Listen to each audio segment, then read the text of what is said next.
capable d'entreprendre. Chers amis et abonnés de KTL TV, l'évangile de ce 33e dimanche du temps ordinaire liturgique A nous a invités à cultiver la confiance en soi et la foi en Dieu. La parabole des talents nous enseigne effectivement que Dieu n'a pas créé de bras cassés, comme on le dit.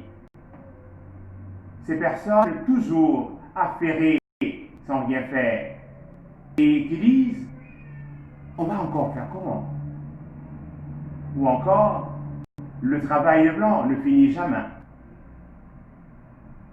pour s'encourager à la paresse ou à la résignation.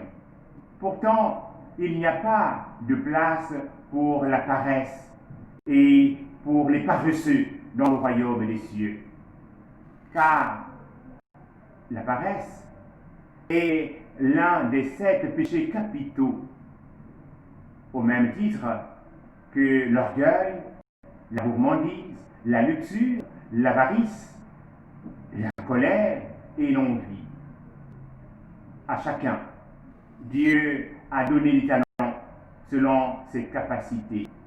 Il revient maintenant à chacun de cultiver les talents reçus. Au cours de l'Angélus de ce dimanche 15 novembre, le Saint-Père, le Pape François, nous a invités à tendre la main aux pauvres, c'est-à-dire mettre nos talents au service des pauvres et du bien commun. Son Excellence, Monseigneur Jean-Patrick Ibaba, archevêque métropolitain de Libreville, a, quant à lui, toujours manifesté son intérêt pour l'éducation et la formation intégrale des jeunes. Très proche du monde universitaire et de la formation professionnelle, il a encore manifesté ce dimanche 15 novembre 2020 au siège de l'aumônerie des universités et grandes écoles, l'ACUJ, à l'occasion de la mémoire liturgique de Saint-Albert-le-Grand, patron de cette quasi-paroisse, mais aussi à l'occasion de l'ouverture de l'année universitaire.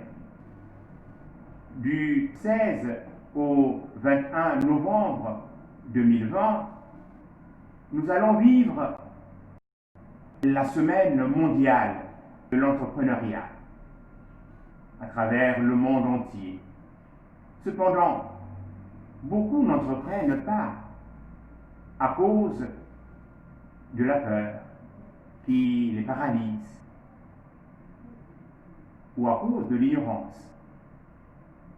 Ils investissent très peu ou pas du tout dans l'univers de la création d'entreprises.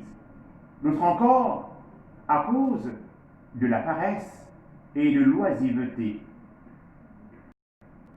Une autre catégorie de compatriotes attendent d'avoir de gros moyens pour se lancer dans l'entrepreneuriat. Alors que ce qui est en premier, ce ne sont pas les moyens, mais les idées. Certains attendent tout des autres, les parents, les amis, l'État. Or, le temps de l'État-providence est loin derrière nous. Et la fonction publique gabonaise embauche de moins en moins. Il reste à notre jeunesse la solution de la création d'entreprises. Pour faciliter la création d'entreprises, notre nation a mis en place la NPI, l'Agence nationale de la promotion de l'investissement. Dans un pays en pleine mutation comme le Gabon, nous encourageons la jeunesse à libérer ses idées, à aller travailler dans des incubateurs sérieux et à leur donner forme en termes d'entreprise et de création d'emplois. Il y a tellement d'opportunités à saisir aujourd'hui. Il suffit d'y penser. Tous, nous sommes capables d'entreprendre en Dieu,